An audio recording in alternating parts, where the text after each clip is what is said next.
Happy Blessed Sunday to every one of us. So dalagon kay ang Dios karong higayon na privilege kay nato nga wali sa pulong sa Ginoo ug makapaminaw kita mga igsoon.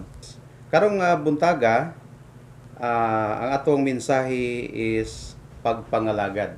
Karong mga panahon na adunay tendency nga ang atong pagpangalagad sa Ginoo mo hinay mawad ang tagkadasig sa pagpangalagad sa Ginoo. Pero karong buntaga, ang pulong sa Ginoo magadasig ka nato nga magpadayon kita sa pagpangalagad sa atong buhi nga Dios. Amen. So dalaygon kayong Dios. Ani kita sa Book of Corinthians. Of course, we are here in a series of preaching about the letter of Paul to the Corinthians. Arita sa 2 Corinthians 4:1. Busa, wala kami kawad-i sa kadasig, kay ang Dios sa iyang kaluoy naghatag man kanamo niining maong pagpangalagad. Amen? Magpanalangin ang Dios sa pagbasa sa iyang pulong karong buntaga. The book of 2 Corinthians. The first Corinthian was written by Paul in Ephesus. And this time, dito siya sa Macedonia, nagsulat 2 Corinthians. Ang lugar nga Corinto, dato na siya nga lugar. O kaning mga Kristohanon ngadto, naa dito ang ilahang temptation to follow the mga tradisyon ngadto. Para madasig kita mga igsoon sa pagpangalagad sa Dios, ani ang mga sugyot ni Paul. Una di igsoon, gingon diri sa verse 2, 2 Corinthians 4:2, giingon diha, gisalikway namo ang tanang tinago ug makauulaw mga buhat. Wala kami maglimbong o magtuis sa pulong sa Dios.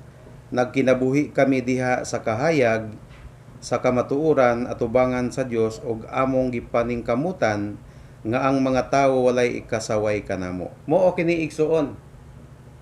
Kaning nagsultian ni si Paul. Bali nahimo si Paul nga panig-ignan, gahimo siya nga model para sa mga katawhan, mga Kristohanon ngadto sa Corinto. Ningon siya nga gisalikway namo ang tanang tinago. Gisalikway namo ang tanang tinago ug makakaulang mga buhat. Muna si Paul, kabalo ka ni Paul nga grabe ni siya ka magluluto sa unang panahon. Muna siya, if he experienced persecution during the time nga mo'y pinaka hardship sa iyang kinabuhi, I believe maigsuon dako kayo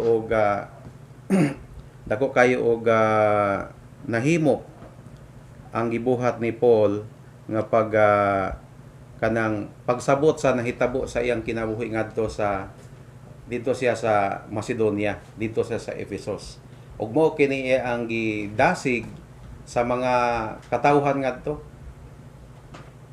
sa mga Kristohanon ngadto sa Corinto, nga sila angayan nila nga isalikway ang mga tanang tinago ug makakauulang mga buhat. Amen. So sama po nato karon igsoon kon unsay atong na-experience, unsa atong mga kaagi sa kinabuhi, ato na katong isalikway igsoon. Ato nang ilabay, ato nang dili na nato ibalik pa. Giingon diha pag ana-anak ka sa atong Ginoong Jesucristo, ato nang isalikway ang mga sayop nga mga binuhatan para kita makapadayon sa pagpangalagad sa Dios. Ang kabubuton sa Dios nga kitang Kristohanon suga sa katilingban. So muna diha ang atong unang punto, ipahayag ang kamatuoran diha sa Biblia or pulong sa Dios. Kung unsay nakasulat sa Biblia, ato kining ipahayag igsoon. Ang kamatuoran mao ang pulong sa Ginoo. Giingon diha sa John 14:6, Jesus said, I am the way, the truth, and the life. Number 2, atong basahon ang verse 3 og 4. Kay kun wala hisabti ang maayong balita nga among giwali, ang wala makasabot niini kadto rang wala mga luwas. Dili sila mutuo giingon diha igsoon, no? Kung wala hisabti ang maayong balita nga among giwali, ang wala makasabot niini kadto rang wala mga luwas. Kinsa man nato diri ang wala na luwas? If you are a Christian right now, of course you are saved. Then if you are saved, then dapat nakasabot ka sa pulong sa Dios. Amen? You should know and understand it. Giingon man diha nga kay kun wala hisabti ang maayong balita nga among giwali, ang wala makasabot niini kadto rang wala mga luwas. O kay mingon man ka nga naluwas ka, then if you are saved, then you understand the word of God right now. Gipadayag kini ni Pablo igsuon sa mga taga-Korinto, kay ang mga taga-Korinto kanilaging may tendency lagi nga pag kwartahan, Kristohanong kwartahan, may hindrance nga makapadayon ka sa pagpangalagad sa atong buhi nga Dios. Munang remind kini ni Paul para ang mga Christian sa Korinto maganyak, madasig sa pagpangalagad sa atong buhi nga Dios. Just like today, karong panahon na, dili lang ang mga Pilipino, dili lang kitang mga Christian ang disiplina sa Dios. Amen? Tanang katawhan sa tibuok kalibutan, tanang mga negosyante, mga tag-iyag eroplano, walay biyahe ilang mga eroplano. Nibalik na ron, pero katunga na lang sa ilang pasahero ang ilang makarga. O katotoong pangyod, lockdown, walay biyahe.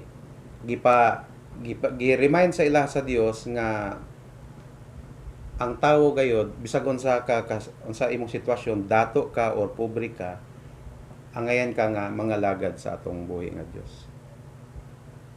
Nindot gani igsuon kung ang usa ka dato nag-serve sa atong Ginoo. Kay ngano man, siyempre dato dahil kag kwarta, you can support church planting. You can support feeding ministry. You can support building church building. Amen. Dako kayo og katabang, pero ang tao mosalikway man gud, mosalikway dili mo tuman sa atong Dios. Gingon po diha nga para madasig kita sa pagpangalagad sa atong Ginoo, gingon sa verse 4, dili sila motuo niini tungod kay gibutaan man sa Dios niining kalibutana ang ilang mga hunahuna. Busa dili sila makakita sa kahayag sa maayong balita mahitungod sa himaya ni Kristo nga mao ang sibo nga dagway sa Dios. So muna siya igsuon.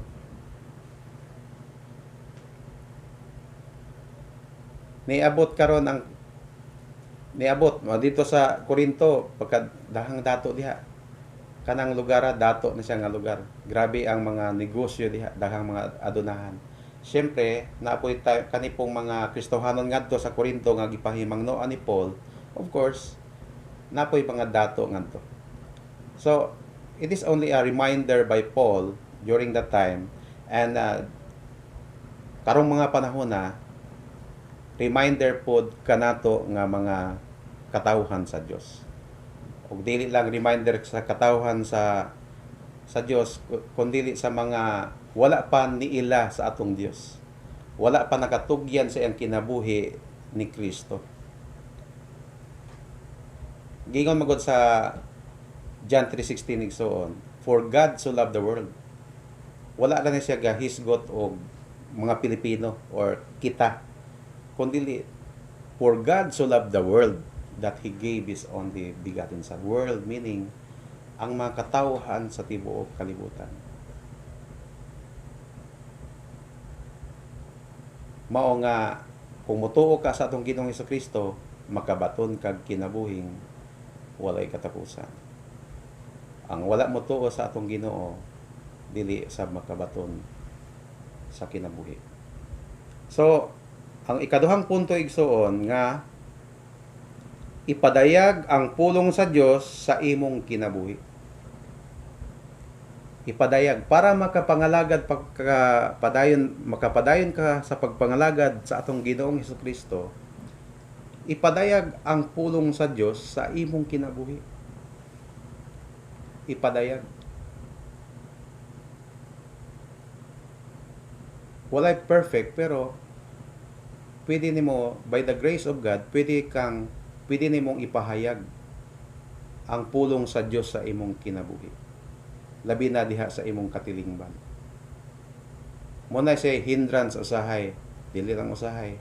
Mao na siya accurate nga reason ngano nga ang tao, ang Kristohanon dili makapadayon sa pagpangalagad sa atong Ginoong Hesukristo tungod kay ang pulong sa Dios wala niya gipadayag sa iyang kinabuhi. Amen? Giingon magod sa 2 Corinthians 5:17. If anyone is in Christ, he is a new creation. Kung naa ka ni Kristo igsuon, bag-o na gyud kang binuhat.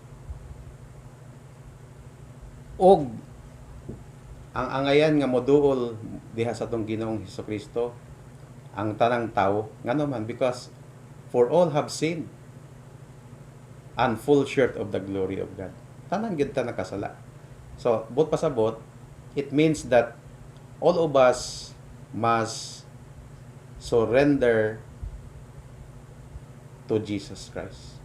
We must surrender our lives. Dapat mo hands up ta sa atong Ginoong Hesukristo. Sa iyang gibuhat dito sa cross, kato iyang gibuhat kadto para kanimo o kanako. Amen. Number 3. Gingon diri sa verse 5 sa 2 Corinthians 4:5. Kay ang giwali namo dili ang among kaugalingon kundi ang Ginoo nga si Hesukristo ug kami inyong mga sulugoon kang Hesus.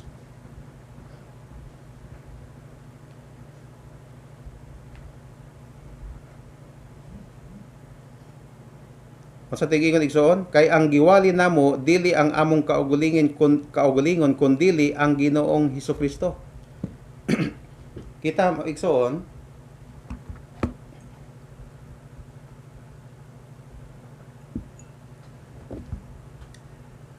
ang ato ra gyung iwali si Ginoong Hesus ra gyud. Muna sa atong kinabuhi, once you are a Christian, kanang wala na gyud kanang ang atong gitaas kanunay ang atong Ginoo ra gyud. Amen. Ang Ginoo ra gyud ang atong gipasidunggan kanunay. Kung naingon nato nga mayo kang tawo, grasya ra gyud sa Dios. Tungod ra na sa imong pagtuo ni Ginoong Hesus, maong na maayo kang tawo. Kung nabag-o ka at pinaagi ra po na sa grasya sa Dios. Labi na gyud nakabaton kag kaluwasan, makaadto ka sa langit, pinaagi ra po na sa grasya sa Dios. Unsa giingon sa Ephesians 2:8 and 9. For by grace you have been saved through faith. Pinaagi ra gyud sa pagtuo maong naluwas ka, dili na sa imong maayong binuhatan. Of course, maghimo tag maayong binuhatan, pero ikaduha lang kana sa atong pagtuo sa atong Ginoong Hesukristo. Resulta. Of course, maghimo tag maayo. Pero dili ang good works mo ay basis of salvation. Ang imuhang pagtuo. Of course, kung naa kay tinuod nga pagtuo sa atong Ginoong Hesukristo, of course, mo reveal or makita sa imong kinabuhi si Kristo tungod kay ang imong gialagaran Dios man nga balaan, Dios nga gamahanan. Muna diha ang Kristohanon mingon siya dapat I want to be like Christ. But pasabot kung unsa si Kristo nagkinabuhi sa dihang diri siya sa kalibutan, I want to be like Christ. Og imong paningkamutan gyud dili gyud ka mapareha ni Kristo kay si Kristo raman ang perfect man siya. Pero ang imuhang intensyon nga mapareha ka ni Kristo para maghatag og kahimayaan sa iyang ngalan, gikahimot-an kana sa Dios maigsoon. So, para makapadayon kita sa pagpangalagad sa atong buhi nga Dios, angayan igsoon nga ato gayud nga si Hesukristo ang sentro sa atong pagwali, dili kita. Amen? Unsa to mga igsoon? Para magpadayon kita sa pagpangalagad sa atong buhi nga Dios, si Hesukristo ang sentro sa atong pagwali, dili kitang mga tao. Kanunay ang imong testimonyo, kanunay si Jesus Christ. Muna giingon diya sa 1 John 5:11-12.